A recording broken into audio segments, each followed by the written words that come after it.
Hello guys, I welcome you all to the first podcast of Thrill of Driving. Well, today we are gonna be discussing about the best cars for 2021, and we are gonna be including sedans, hatchbacks, and SUVs, which is having a lot and a lot and lot of cars. So, without wasting any further time, let's start with very first. And what we are gonna cover is first hatchbacks.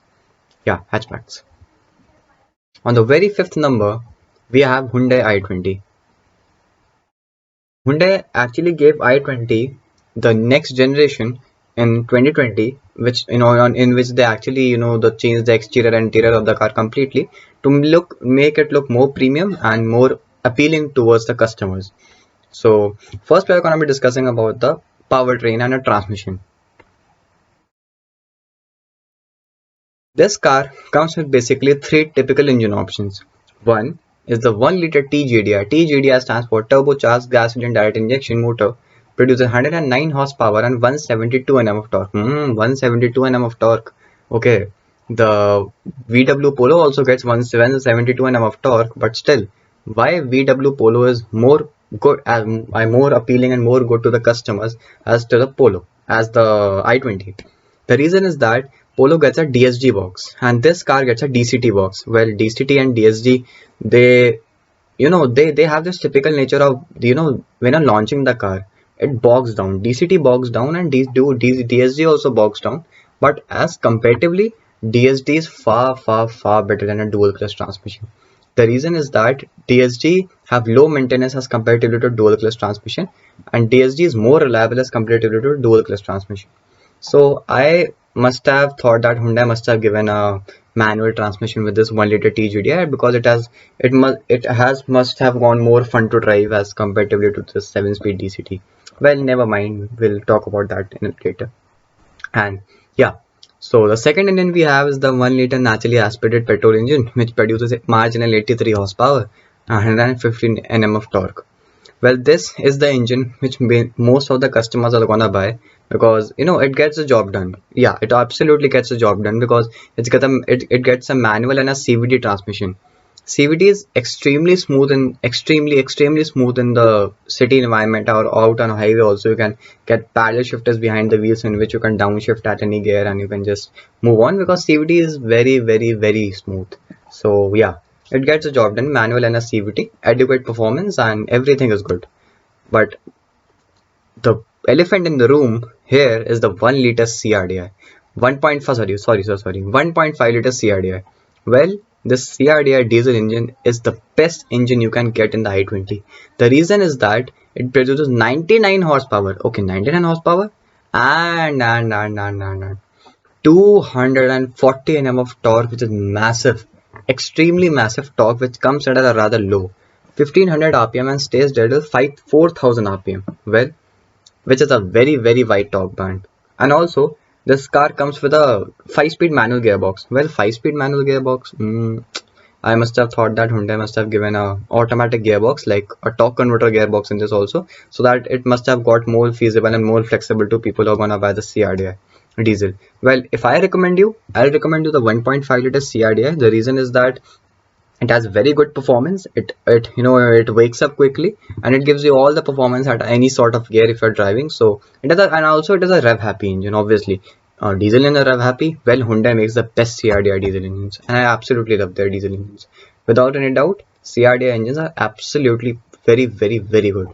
So yeah, here is the Hyundai i20. So Hyundai i20, if I talk about driving dynamics, well, it is a huge step from the previous i20. The reason is that the suspension have been stiffened a lot. Suspension have been stiffened, and also the steering feel and feedback have been tuned in a way that out on a highway, if you're cruising at 100 the steering will actually stiff itself, and if you're driving at in a city, well, Hyundai steering is absolutely very light. So yeah, it is a very good steering. It offers very good feel and feedback. Okay, moving on to next, we have the Honda Jazz. Okay, Honda Jazz. Well, I'm looking to this photo from last 2 to 3 years and it's all the same. But still, yeah, Honda Jazz. Honda actually need to update their Jazz. Well, what I'm talking about, the Jazz is gonna be discontinued by this December 2022. But still, Honda has to work on its Jazz because Jazz is a very outdated product today. The reason is that Jazz doesn't get any many features, and also the price in which it's lying, the rivals are giving more features. So that is why people are hungry for features today. But without any doubt, this car is extremely smooth to drive. Well, we'll come to that in a bit, but first we'll talk about the powertrain and the transmission. Then I'll come to that how it is good to drive and how it is very reliable also. So powertrain and transmission.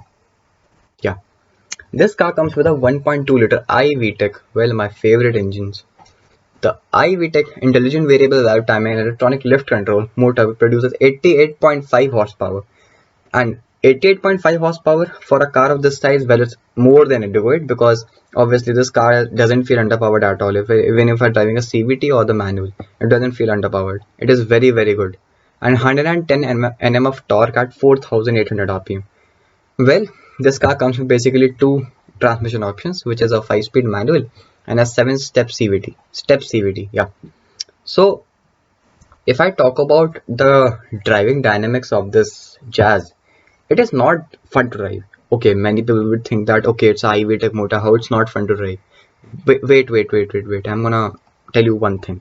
Honda's leak, it actually starts above displacement of 1.5 and above. So if you want fun to drive and wanna rev all the nuts from the motor, well, you get that 1.5 liter City or 1.8 Civic, or Civic has been discontinued, you can get it second hand, but still Accord, Civic, City, these are the 3 to 4 cars which actually is gonna give you that VTEC magic, that if you want to experience that high revving VTEC magic at 7.5, 7,200, 300 rpm, if you want to touch that. Well, these engines will get the job done. Yeah, they also rev like a lunatic. I am not saying they don't rev, but they rev like beyond 6,800, 6,700 rpm, not to 7,000 rpm. But still, it's very good.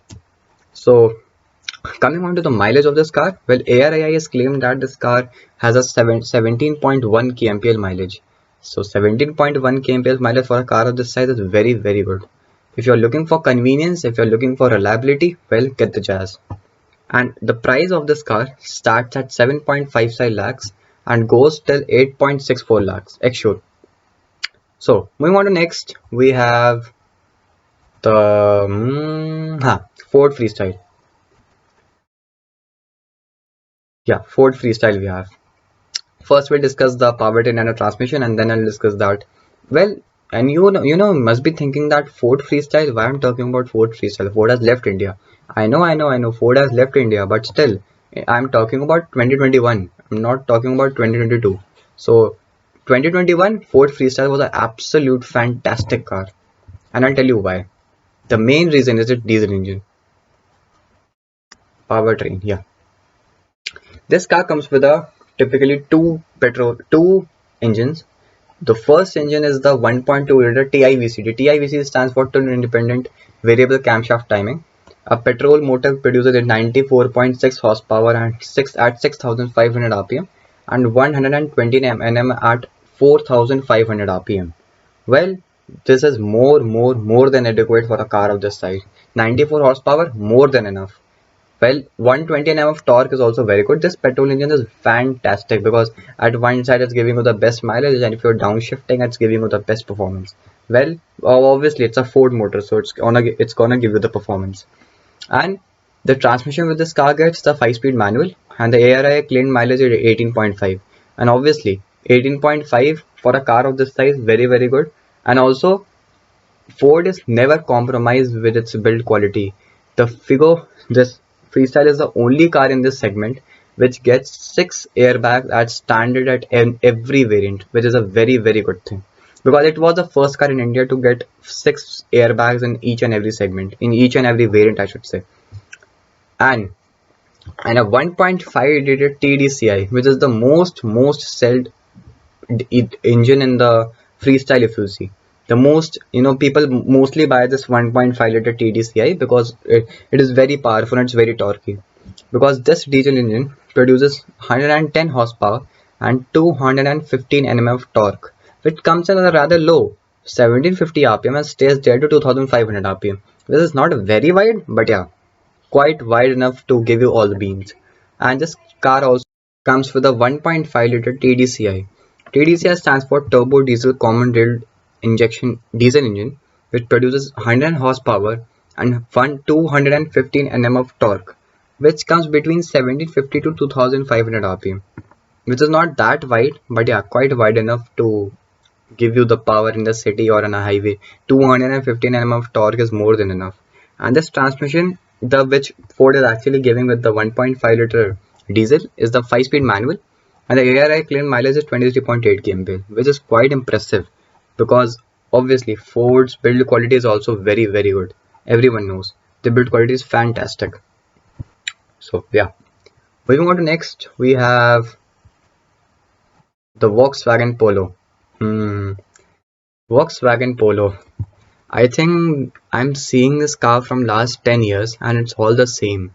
The reason is that Volkswagen hasn't updated the Polo from last 10 to 12 years. And the reason is that Volkswagen doesn't want its dynamics or drive, I should say its appeal to people, it should not be changed. That is the reason I think Volkswagen doesn't want the Polo to be updated. But yeah, they will get it updated because people also want it's 1 liter TSI. I mean the 1.2 has been dropped because of the BS6 emission norms, but the 1 liter TSI, fantastic engine, fantastic. After 1700 rpm now you would feel as if that 175 Nm of torque is just going to those front wheels like crazy and just pushing you back in the seat as if what has happened to the engine. Yeah, that 175 Nm of torque is very good. So obviously, see, Volkswagen makes the best turbocharged engines in the world, and the reason is that their turbocharging is so good that they give all the power at very low RPM, and the peak torque actually comes at a very high RPM. So this is the reason why they have got those massive wide torque. When I'm discussing about the powertrain and the transmission, then I'll come to the driving dynamics. Powertrain and the transmission. This car comes with a 1 liter TSI turbocharged stratified injection petrol engine, produces 109 horsepower at 175 Nm of torque, which comes at a rather low 1715 rpm and stays there at 4000 rpm, giving it a very wide torque band. And that is the reason why this car has a stupendous mid-range punch. And obviously the car is having a stupendous mid-range punch because of this massive wide torque band. Like 1750 to 4000 rpm is quite massive. And the transmission which Volkswagen is giving with this car is a 5-speed manual and a 6-speed torque converter gearbox. Earlier it was a 6-speed DSG box, but due to the BS6 emission norms, the DSG box has been dropped and the torque converter has replaced it. But this torque converter is far better than that DSG box because torque converter allows the engine to rev fast as compared to a DSG box, because obviously torque converter is a fast transmission in terms of shifts also, and it allows the engine to be more flexible so that the engine should rev high and give you the performance. So coming to the driving dynamics of this car, Volkswagen is always known for their steering feel and feedback. Their steering and feel and feedback, still today no car, no engine, no company can match the feel and feedback of Volkswagen, how they give in the steering. It is so freaking precise that even if you move steering halka sa, then the car will actually move in the direction in which you want. So this is actually very good. The steering feel and feedback is just next level. They don't have that dead area or something as if you would feel as if the steering is lifeless. Never ever. The steering is just next level. Also, thus due to the fact that they make very stiff suspension, so the high speed stability is also very good in this car. And that is where you can cruise it at, if you even cruise it at 160, 170, 180, well, the car doesn't move here and there. It's absolutely there where you are actually pinpointing the steering. That is a level of preciseness of fantastic, stellar, just next level. Very good. Volkswagen, I like it. Moving on to next, we have the Swift Desire. Sorry. Swift. Powertrain and the transmission which this car gets. Now, after coming from that Volkswagen Polo to the Swift, I don't know why I'm just feeling so underpowered while telling the powertrain and transmission for this car. Just there's a huge difference between the Polo and this car, just huge. I mean, this car can't come even close to the Polo, and you must be thinking that why I put the Polo in second number. The reason is that for the sales of Polo is a little less as comparatively to the Maruti Suzuki Swift, and the reason is that obviously people are hungry for mileage, so they go for the 23.76 kmpl mileage, which are actually getting. Obviously, if people get this much mileage from this small car, they are gonna buy it, right? So that is the reason why this car is still the best. No, not the best, I should say, the best in terms of sales. If I talk about the still, it's the best in terms of sales. Nobody is able to beat it. But in terms of performance, well, Polo is unbeatable, just unbeatable. So, yeah, this car comes with a 1.2 liter K series dual jet engine which produces 88.6. This dual jet K series engine was not there before the facelift, but after the facelift, after the BSX emission norms, they introduced this dual jet which actually uses 2 spark plugs per cylinder. So the performance is actually improved from before. Earlier it was 82 horsepower, this time it's 88.5 horsepower, which comes at either 6000 rpm and 113 mm of torque at 4400 rpm. Now also this engine has this 5-speed manual and 5-speed AMT. Manual and AMT, automatic manual transmission. AMT stands for automatic manual transmission.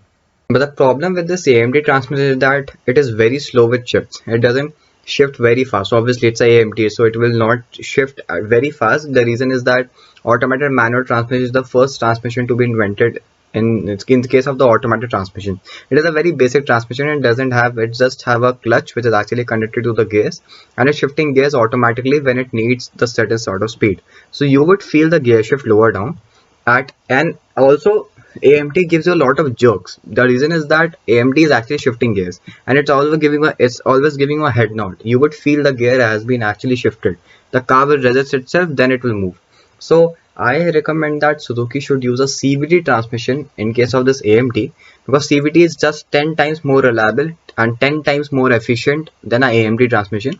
The reason is that CVT, obviously, Japanese companies are also delivering, like Honda and Toyota are delivering the CVT transmission. Also, the Nissan is also in the game now that they are giving it in the Magnite. So CVT is very successful transmission in terms of reliability, in terms of mileage, and in terms of overall aspect. It's very easy to maintain. So I would recommend they should give a CVT transmission instead of a jerky AMT. Also, this car delivers a global NCAP rating of 2 star. Obviously, everyone knows that Suzuki's cars are very poor built. The reason is that except the Ciaz, the Vitara Brezza, and the S-Cross, the all cars are made on the hardtech platform. The hardtech platform actually delivers these cars the very poor build quality, due to which obviously everyone knows that. So if you have a Suzuki car, so you don't know that if it is having an accident at 20 to 30 kph also, it is gonna break into pieces. So be careful while buying a Suzuki car. You know, it's not safe at all. I would personally not recommend you buying Suzuki cars instead of just that 6 to 7 kmpl of more mileage than these other cars in the market. Obviously they deliver more mileage than the other cars in the market. So this car obviously delivers ARA mileage of 23.76 kmph. The reason is that obviously less weight and more power, and you know, this engine 1.2 liter actually have its own weight in the engine, that you see the body doesn't have any sort of weight. Obviously if I remove this engine now, the body will only weight like 400 to 500 kgs, which is just marginal. I don't think that. And Tata Punch, which also comes in this segment, it is offering a curve weight of 1200 kgs. I'm literally telling this Suzuki, you should learn from Tata that how good the build quality is. They're offering in a 5 lakh rupees car, and you are offering a 2-star rated third class build quality. I absolutely don't like it. So obviously the mileage is 23.76 kmpl, due to which the weight is very low. So moving on to next, we have SUVs. And on the very 5th number, we have the Toyota Fortuner Legender 4x4. Okay, not a Legender, it is the normal Fortuner, also the Legender, because Legender was launched in 2020, and the Toyota actually gave this car a very stunning and a very stellar looks, so that it should look good also. Earlier also it used to look good, but Legender actually is a sporty variant of a Fortuner. So if you want to have that sportiness, and if you want to have that, that good alloys, and that if you want that dual tone interiors, dual tone car, then you can buy the Legender. But the main problem with Legender 4x4, see, I'm not talking about the normal Fortuner and the 4x2 trims. I'm talking about the top of the line Legender 4x4. It costs 51.5 lakhs on road. Are you serious? I mean, and sales also show this. People are mad behind this car. Instead of this price, the price has been hiked obviously due to semiconductors. It's not only Toyota which is actually, increasing the price of their car. It's all the companies are actually increasing the price of their car. For example, the Nexon price have been increased by 35,000, and the Tata Punch price has been increased by 18 to 19,000 rupees, but the top variant price has been reduced by 18 to 19,000 rupees. The reason is that the shortage of semiconductor chips. It's not only Toyota, it's all the companies, but still 51.1 lakh rupees on road is just too much. Absolutely too much. A day will come when you will sell your entire house and won't be able to buy a Fortuner. So okay. So moving on to next. The power and transmission which this car gets is a 2.8 liter D4D. D4D stands for direct injection 4-cylinder common direct injection engine. It produces 174 horsepower at 3,400 RPM and 500, literally guys, 500 Nm of peak torque, with kicks in at a rather low 1600 RPM. And that is why obviously Fortuner is known as the king of SUVs. The reason, it is not from today, it's from last 10 to 12 years. Fortuner has been leading the market, was leading the market, and still leading the market because of Toyota's bulletproof reliability, and the kind of power and torque this car delivers is just next level to glory, just next level. 500 Nm of torque is just too much, absolutely too much. And obviously this car is having fantastic off-roading capabilities. You take this car anywhere and most of the time you would not feel as if this car is underpowered or anything. This car will take all the obstacles in its own sweet way. So the ARAI claimed mileage of the 2.8 liter D4D is 10 to 8 kmph. 10 to 8 kmph for a car of that size, okay. It's not that good, it's not that bad, but it's okay. In manual, you can stretch it to 12 kmph, but 8 to 10 kmph, let's say with the torque converter automatic. And also, yeah, how Toyota is crazy, yaar. They are also giving a 2.7 liter petrol engine with this car. Literally a petrol engine with a Fortuner. Fortuner's body shell is so freaking strong. It's so heavy that the petrol engine, it would feel good to drive. It would feel punchy to drive, but it would just return a mileage of 2 to 3 kmph, which is just less than a Bugatti Chiron, obviously. And only 1% of the customers, they go for the petrol Fortuner. And also the Asian NCAP rating is 5-star, which is absolutely stellar, because 5-star rating for it, obviously it's expected from a Toyota. It's Toyota, that their build quality is very good. Obviously all Japanese companies, they have their motive of having good build quality. For example, Honda, Toyota, Nissan Magnite is also there in the list now. Nissan is also focusing on the build quality, so kudos to all the Japanese companies, which is very good. They are focusing on build qualities at this time. Obviously that the reason is this only, Germans and this Japanese companies, all companies, they always focus on the build qualities, which is very good, absolutely good. That is why people don't hesitate in buying these cars. They know that build quality is very good, they will get the best product. So moving on to next, we have the Jeep Compass 4x4. Jeep Compass was officially launched in 2016. Until date, this car just got a one minor facelift. You would not feel as if this car got any sort of facelift, but still this car got a facelift. So not to forget that the instrument cluster and all the things have been redesigned and rechanged after the BS6 emission norms. And the powertrain and transmission with this car gets are one petrol and one diesel. This car gets a 1.4 liter turbocharged petrol engine, produces 160 horsepower and at 5,500 RPM, and a peak torque of 250 Nm at 2,500 to 4,000 RPM. Well, 2,500 to 4,000 RPM is a good torque band, but the problem with this car, is that a top band is actually kicking at 2500 rpm. 2500 rpm is very very high for a car of this size. For having, that torque band is actually not, it is wide, but the problem with that, it comes at a very high rpm. So it should come at a low rpm because it's a turbocharged petrol engine, and in the city you would feel as if there is some turbo lag between 2400 to 500 rpm. You would feel as if there's some turbo lag. Beneath 2500 rpm you would feel, but after 2500 rpm the car starts pulling nicely, because it obviously a turbocharged petrol engine will give you all the power, and to 250 nm of torque, what it would do, it is very good. And transmission, which this car gets as a 6-speed manual and a 7-speed DCT. DCT, chalo theek hai. DCT is also good. DCT is not bad, but the problem with the DCT is that obviously it's very costly to maintain, and if you have any sort of damage in the DCT, if there is any sort of mechanical problems, well, you have to have a good money in your pocket to, you know get that DCT repaired.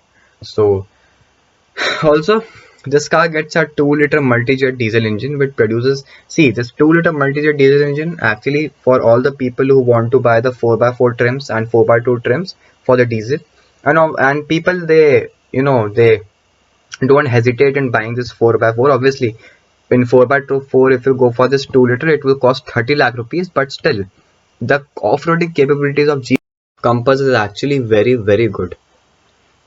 So also this car comes with a 6-speed manual and a 9-speed automatic transmission. 9-speed automatic transmission is very smooth with shifts, and the 6-speed manual is also, the clutch is very light, the gearbox is slick shifting, and so this, both these engines are obviously a driver's delight, because Jeep makes very very good engines. They're fantastic diesel and petrol engines. They have very good diesel and petrol engines. Not the best, but yeah, they are good. So if you want adequate performance, and you want that you should have high speed, you want to do high speed runs frequently, and you want to get a job done, you get the 1.4-liter multi-jet turbocharged.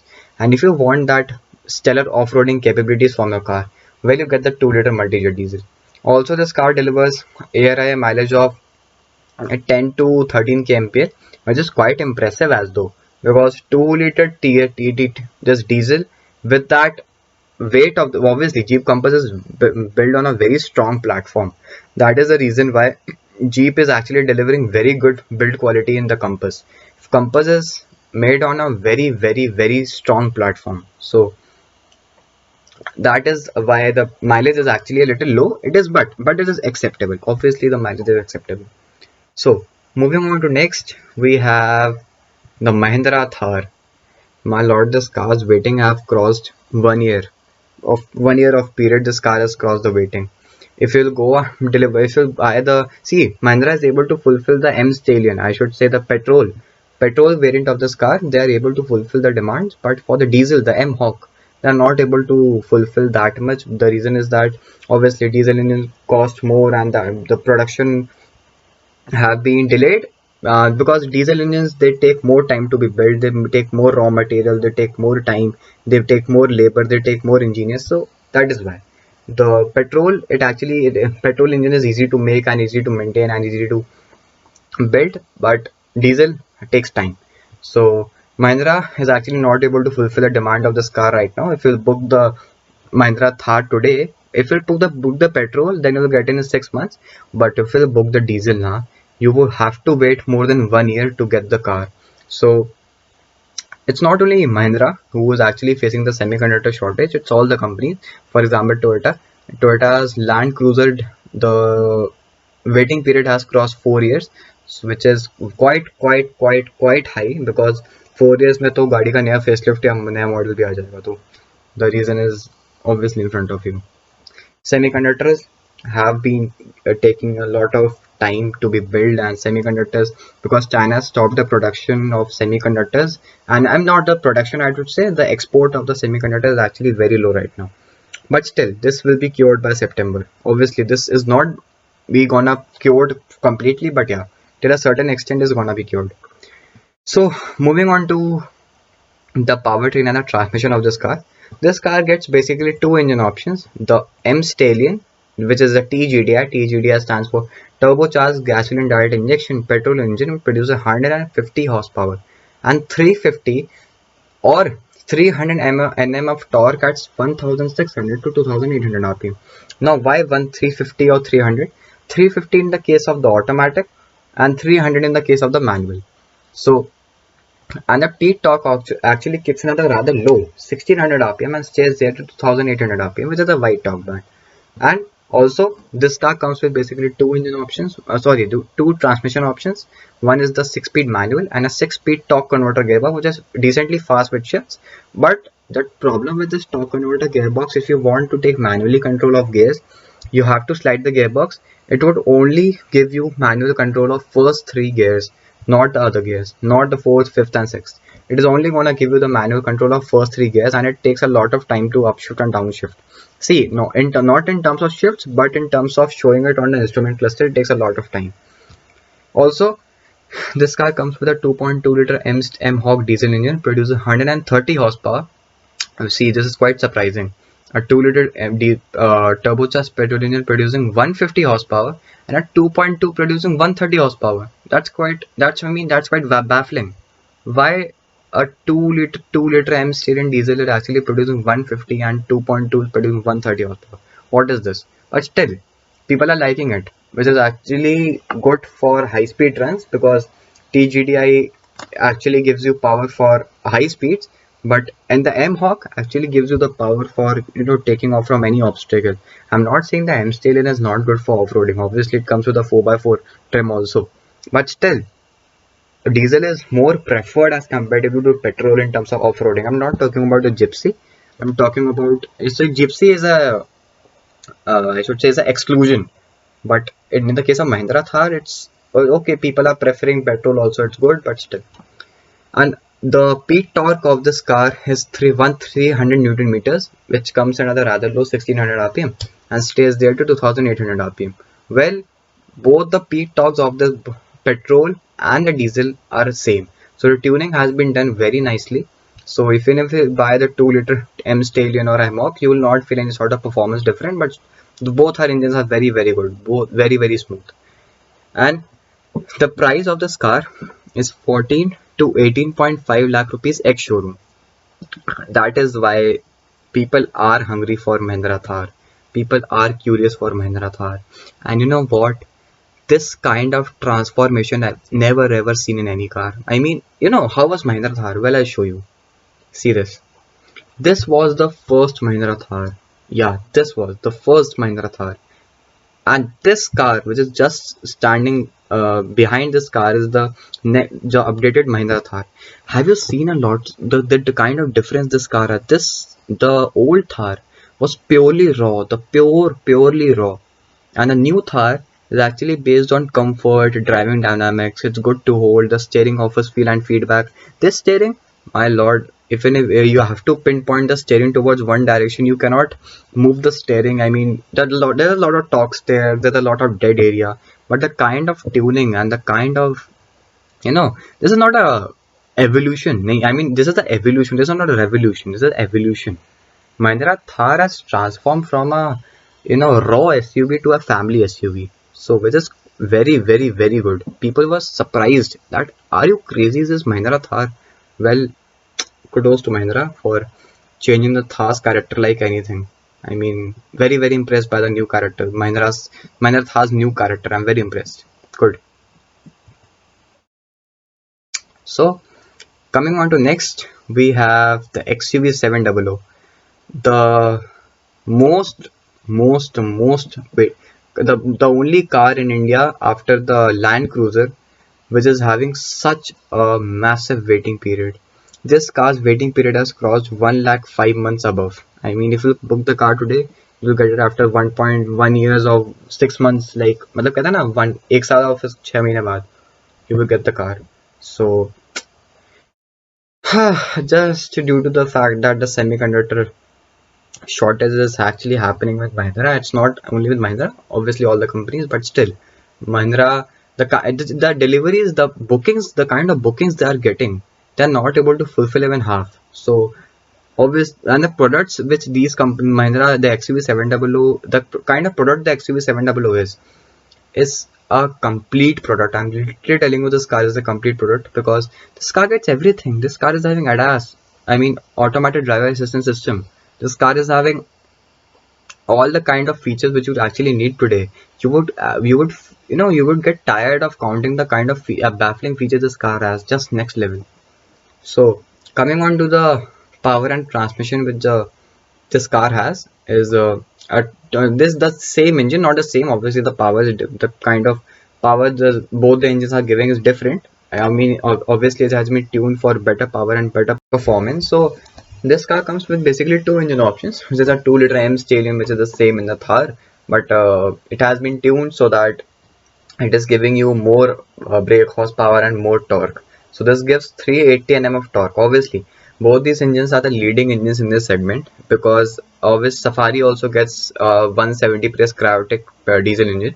So 170 horsepower and 190, and for diesel it is 152 horsepower. So the Safari gets the 2-liter diesel engine. It produces 170 horsepower. Obviously, it is a 152 horsepower, but still 152 horsepower is also very good. You can get a lot of torque steer in this 2.2-liter M-Hawk diesel engine because when people are driving this car, they are actually feeling that the cost on the tire will actually go more than the service. That is the level of performance which this diesel engine gives, which is very very good. So it comes with a 2.2-liter M-Hawk diesel engine, which is the same in the Thar, but it produces 152 horsepower at 3,500 rpm and 360 Nm of torque at 1,500 to 2,800 rpm. So torque band in both 2-liter and 2.2-liter is same, but the power and torque is different. Obviously, the petrol is gonna give you more brake horsepower. So as more as the brake horsepower is, as more as your high speed is. So as more as the torque is, as more as you have the capability of getting off an obstacle very quickly. So this car gets a 6-speed manual and a 6-speed torque converter gearbox. It is decently quick with shifts, but the problem with this torque converter gearbox is the same with the Mahindra Thar, that it doesn't have obviously not all manual control of things. You can control the first 3 gears and the rest all, like after the 3rd gear the car will actually start shifting by itself. So I think Mahindra should give in a torque converter gearbox if they're giving, so they should give all the full manual control of things. Also, this car gets 2 terrain modes, which is a FWD. FWD stands for front wheel drive. Front wheel drive for all the trims, but the AWD, all wheel drive, which is the most expensive variant in the Mahindra, in the XUV700, is the AX7L diesel automatic hardtop. Sorry, yeah, diesel automatic AWD. AWD stands for all wheel drive, in which you get the single button to, so you can control any 2 wheels of the car, which is like the back wheels or the front wheels. You can control it by yourself, that as you want to go for an obstacle very easily. But that AWD is having the most waiting period right now, which is 1 year and 6 months above. So you have to wait quite a lot of time to give that AWD. So coming on to next, we have the Hyundai Creta. Okay, the Hyundai Creta was actually last updated in 2019. The kind of changes this car got was actually very very good. I mean, the cosmetic changes, the exterior, interior, everything was good. But the main problem with this car is the build quality. Obviously, Kia and Hyundai sister companies. Seltos is also made on the same platform as the Hyundai Creta. There's no sort of difference. Everything is same. Even the engine is same. Both these car gets a 1.4-liter TGDI. TGDI stands for turbocharged gasoline direct injection, turbocharged petrol engine. Both of these cars get the same transmission, same engine options, same trims, everything same. But just the interior and exterior are a little different.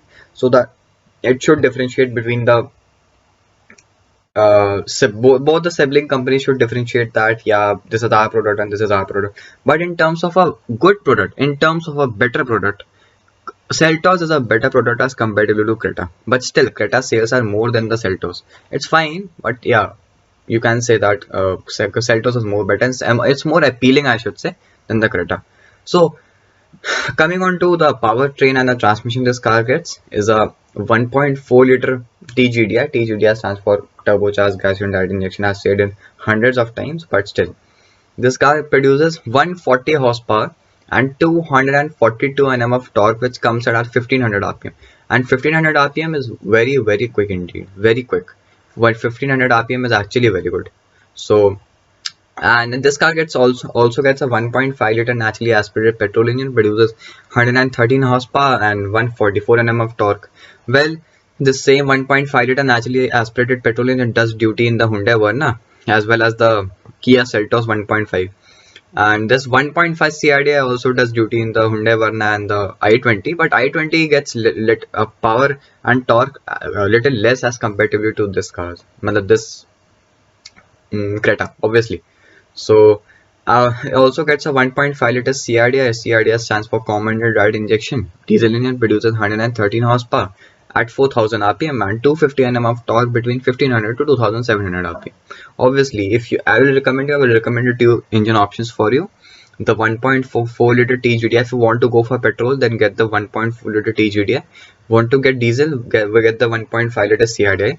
The 1.5 liter naturally aspirated will get your job done, because obviously Hyundai is not that great in terms of building good naturally aspirated petrol engine, but obviously Hyundai is making petrol engines which are actually quite refined. The refinedness level are just next level. They are very, very refined, and everyone knows Hyundai is always known for its NVH. NVH stands for noise, harshness, and vibration. These cars are having so freaking low NVH that you can't hear a thing inside the car. That is the level of NVH on offer. And also, this car gets a 6-speed manual and a 7-speed DCT, which get paddle shifters also, and a IVT. IVT stands for Intelligent Variable Transmission. Intelligent Variable Transmission is the same as the CVT. Obviously, CVT is known, CVT and IVT is known the same, but Koreans are actually calling it the IVT, Intelligent Variable Transmission. It's all the same, everything is same, but the name is different. And the price of this car is from 10.2 lakhs to 17.9 lakhs. So coming on to next, we have all right, we have sedans. Well, sedans are my favorite, obviously. Sedans are much more aerodynamic and much more appealing to me as comparatively to SUVs. But the problem with, because obviously problem with the SUV is that you cannot take it to much high speed. Sedans you can take to high speeds very easily because they are very stable and very nimble to the ground. So on the very fifth position, we have the Maruti Suzuki Ciaz. Ciaz, I mean, I'm seeing this car from last 5 to 6 years. It's all the same. Everything is same. People are buying it for, it's better diesel engine. It was a better diesel engine. I mean, Ciaz was always having a good diesel engine. But after the BS6 emission norms, Suzuki decided to discontinue DDIS diesel engine, which actually was more appealing to people, and the VVT, which stands for variable valve timing, the petrol engine, actually was not. It was very refined. It was so freaking refined you cannot hear a thing. So obviously that petrol engine is also very peppy lower down. It loves to rev all the way to 6000 rpm. But still, the diesel was more better as compared to the petrol. So coming on to the powertrain and transmission, this car just get a single powertrain option, which is a 1.5 liter K15 series petrol hybrid engine, produces 103 horsepower and torque output of 138 Nm, which comes at as 4400 rpm. Obviously, it's a naturally aspirated petrol engine, so you get and obviously the Japanese petrol engine, so you get all the power at higher RPMs, which is the 4400 rpm. The peak torque is actually this engine generates, and the 1.5 liter DDI diesel direct injection system diesel engine has been discontinued due to BS6 emission norms. And the NCAP rating this car gets is 4-star. Obviously, I told you when I was explaining for the Swift. The reason is that this car is not made on the hardtech platform. This car is not made on the hardtech platform. All the other Suzuki cars except the Brezza and the S-Cross are made on the hardtech platform. That is the reason why they are having that worse build quality and very good mileage. This car also get a mild hybrid system, so as soon as you brake in the city or dip the clutch, that car automatically turns off, and you can turn off it by the single button which is actually given on the center console in the car. So you can turn off the hybrid system also if you don't want to, like if it's very sunny and you don't want the air conditioning to be turned off, you can turn off the hybrid system.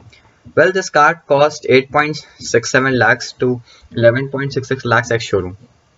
which is quite good indeed, because 8.67 lakhs is much cheaper, and obviously Suzuki is always known for its cheap cars, because till date no expensive car of Suzuki was able to make up the market except the S-Cross 1.6 liter diesel, which was a very good diesel engine indeed.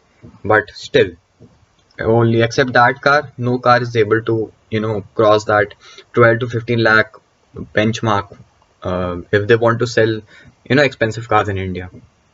So coming on to next, we have the Volkswagen Vento. Oh, the best TSI engine, the best. If you're an enthusiast, if you're a driver's delight, if you want a car to take around corners very easily, you want stiff suspension, you want fantastic high-speed stability, steering feel and feedback, well, there's no option other better than the Vento. Vento was always known for its driving dynamics. Vento was always known for its, turbocharged petrol engine. This is the best turbocharged petrol engine you can get in the country right now. Vento, and also if you see, I'll not recommend you to buy Vento right now, because Vento is soon gonna be replaced by the Volkswagen Virtus.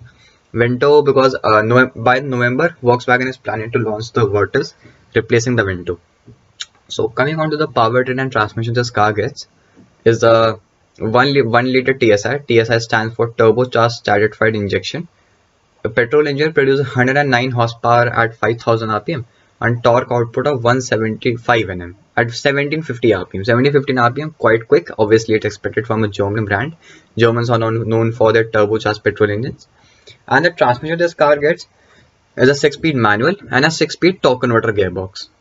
And the price of the Vento starts at rupees 10 lakh rupees on road ex showroom and goes all the way till 14.79 lakhs ex showroom, which I think is a little costly, because the kind of package which Vento is providing is only for driving dynamics, and it's a driver's delight. Obviously, that car is a driver's delight. So, and the kind of features that car gets, well, it's outdated today, because it's getting that 6-inch screen from last 5 to 6 years, I should say. So Volkswagen need to update the Vento. I mean, it is getting updated. The Virtus will be launched by November, so we will get the Vento replaced by the Virtus, which is good.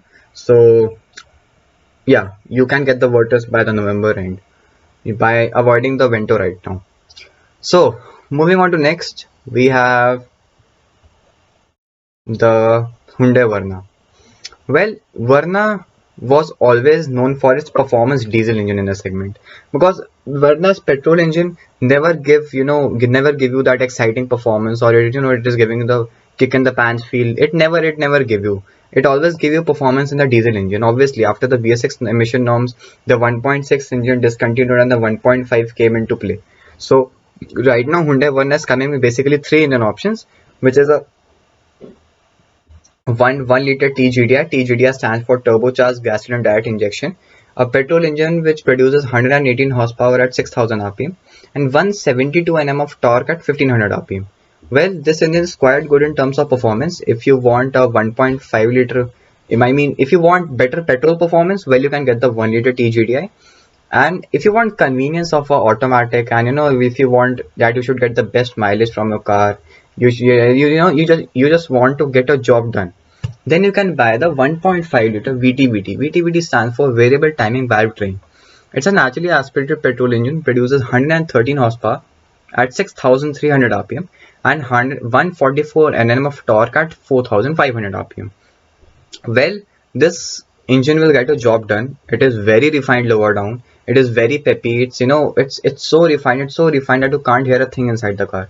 But it's 1 liter TGR. Obviously, it's a 3-cylinder motor, so you will feel the 3-cylinderness inside the cabin. But once you get past 2000 rpm, you would not feel anything. So coming on to next, we have a 1.5 liter CRDI common rail direct injection, which obviously Hyundai is always known for its performance-oriented diesel engines, which produces 113 horsepower and 250 Nm of torque at 1500 rpm. Well, this engine is quite good enough. It's very torquey, and it always gives you very good performance, because Hyundai's diesel engine is very refined, and the NVH levels of Hyundai are also next level, so it's very good. I mean, you cannot hear anything inside the cabin. The NVH of Hyundai is just, people should learn from Hyundai to actually give NVH in their cars, how better NVH can be. And the transmission which this car gets is a 7-speed DCT and a 6-speed torque converter gearbox.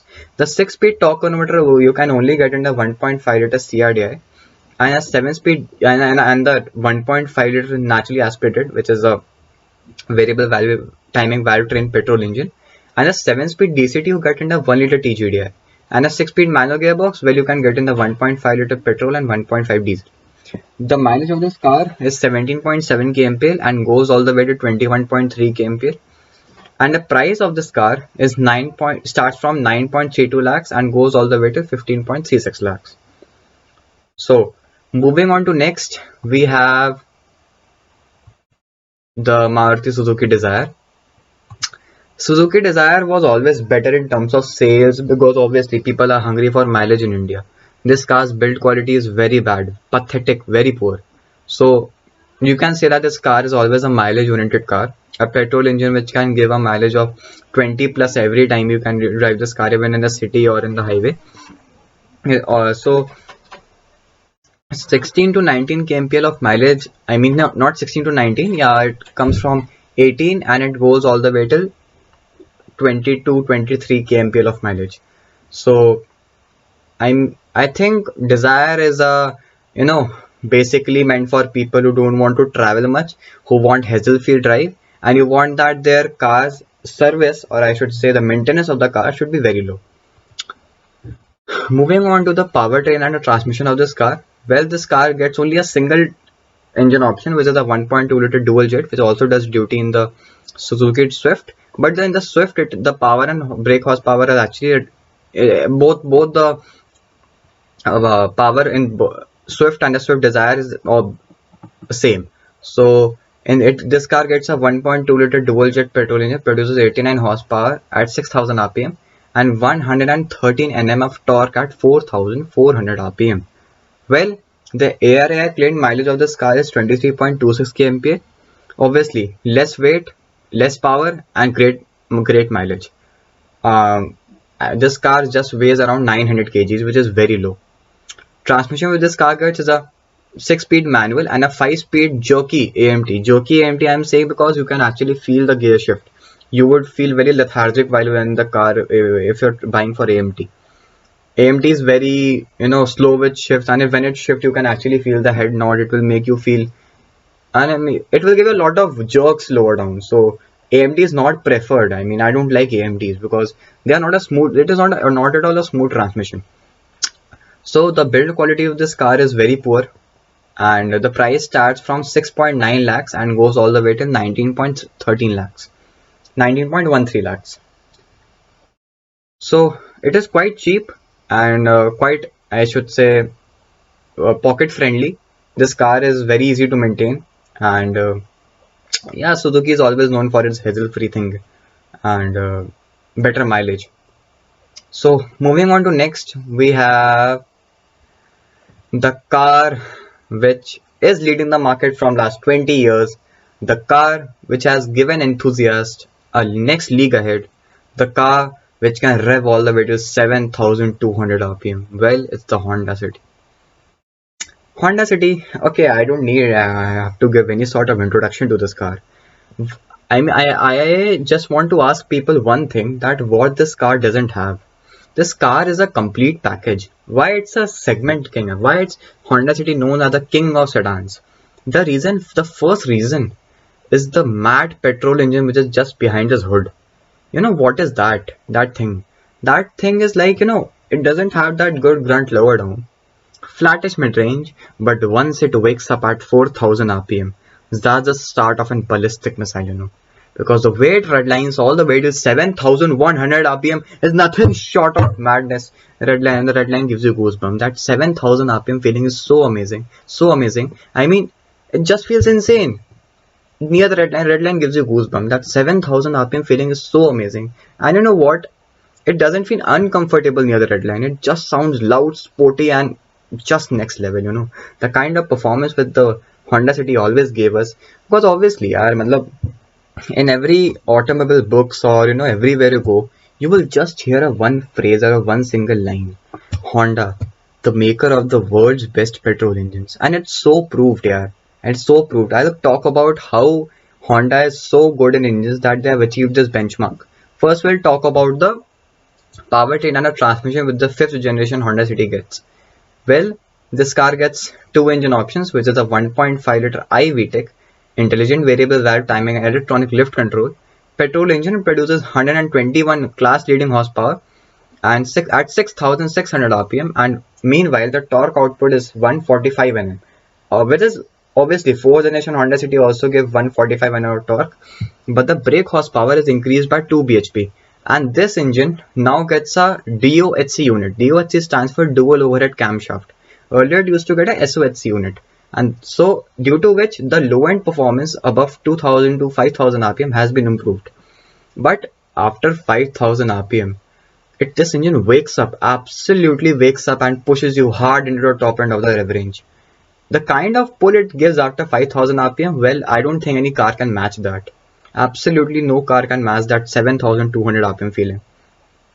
Well, this car also get a 1.5 liter iD-Tech, which is known as Intelligent Diesel Technology Electronic Lift Control. Diesel engine which produces 100 horsepower, which is okay, which will get your job done at 3600 rpm. See, and 200 Nm of torque at 1750 rpm. Well, the problem with the diesel engine is that you have to actually downshift a lot. You have, if this car is at this transmission is at high gears, so you would not feel as if this car is underpowered or something. If it accelerates, the car will move on, but lower down you have to work the engine so that it should move on, because the rev which actually this engine makes is very low, because it revs only till 3600 rpm, and that's the official red line. You have to shift gear after that, so it's not a rev happy diesel engine. Well, if you get the CRDI, it revs all the way to 5000 rpm, which is quite impressive. And the transmission with this car gets is a 6-speed manual. Well, the diesel doesn't get the automatic. Diesel doesn't have any sort of automatic transmission available in the city right now. It gets a 6-speed manual, which is both with the petrol and the diesel, and a 7-step CVT, which is a continuously variable transmission for the petrol variant. But if you want to experience VTEC power, if you want to experience that 7200 rpm feeling, well, my personal recommendation to you, if you're an enthusiast, if you want to rev all the nuts from the motor, you get the 1.5 liter I VTEC with a manual gearbox, not the CVT. CVT will, CVT, see, this time the kind of improvement which Honda has done in terms of CVT, I mean, how drastically they have reduced that rubber band effect. My lord, it's something about negligible. The rubber band effect, it's so negligible, you cannot feel that this car is having rubber band effect. That is a level. But CVT, it shifts the gear at 6600 rpm. Well, it's good. CVT is also giving a very good performance, but if you want to rev the engine like a lunatic, get the manuals. 6-speed manual, it's fantastic. My favorite personal choice to you is a 1.5 liter I VTEC with the manual transmission. Well, the price of this car is 11.23 lakhs and goes all the way to 15.18 lakhs. The ARI claimed mileage is 17.8 or 18.4 kmpl and 24 kmpl mileage in the case of the diesel. Well, 24 kmpl, you won't believe people have taken out mileage of this 1.5 liter iD-Tech till 45 kmpl, which is, I mean, for a 1.5 liter sedan giving 45 kmpl mileage, I mean, so impressible that I can't even tell you. So impressible. 45 kmpl, are you serious? And that is the reason that this 1.5 liter iD-Tech will not give you performance, it will always give you best mileage. So if you want mileage, if you want that you should get a job done by giving you absolutely fantastic mileage, get the 1.5 iD-Tech. So now we are going to be talking about that what made the Honda City so famous. What made Honda a benchmark? What made Honda that, every enthusiast, they say that, okay, Honda City is the car which made me the enthusiast. Why? It's not the first generation Honda City. My lord. Well, I'll show you the first gen Honda City. Okay. This is a contradictory image, See how much Honda has changed in terms of their design language and, the kind of, if you sit in the first generation Honda City, this car is a go-kart on steroids, guys. Trust me, this car is a go-kart on steroids.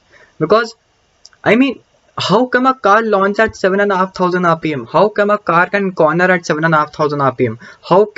How is that possible that you're taking a turn at that car is actually, moving on 7,500 RPM. This car shifts gear at 7,500 RPM. I'm talking about the left side image which you're actually seeing.